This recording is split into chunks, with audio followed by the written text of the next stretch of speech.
अहम खबर आपको देंगे। रावलपिंडी में पीर वधाई पुलिस की जानिब से कार्रवाई की गई है। गैर मुल्की शहरियों के जाली वीज़ा फॉर्म तैयार करने वाले 4 अफराद को गिरफ्तार किया गया है। बताया जा रहा है कि 2 लैपटॉप्स हैं। इसके साथ साथ बताया जा रहा है कि जाली वीज़ा सर्टिफिकेट और वीज़ा फॉर्म बरामद कर लिए गए हैं।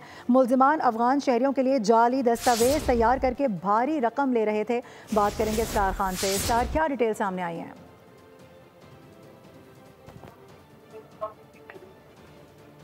स्टार, आपको आवाज आ रही है तो बताइएगा। बुलाई गई है जिससे 4 अफगान बाशिंदे गिरफ्तार हुए हैं। तो अफगान बाशिंदों को पाकिस्तान में क्याम की जाली दस्तावेजात वीजा तैयार वगैरह करके देते थे।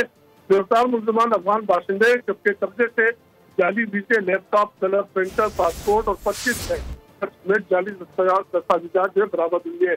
गिरफ्तार मुल्जिमान में अहमद शाह, मोहम्मद जुबैर, अब्दुल फजल, अली ज़ादा शामिल है। मुल्जिमान पाकिस्तान में शायद अफगान बाशिंदों के जाली तौर पर कारामद तैयार करते थे।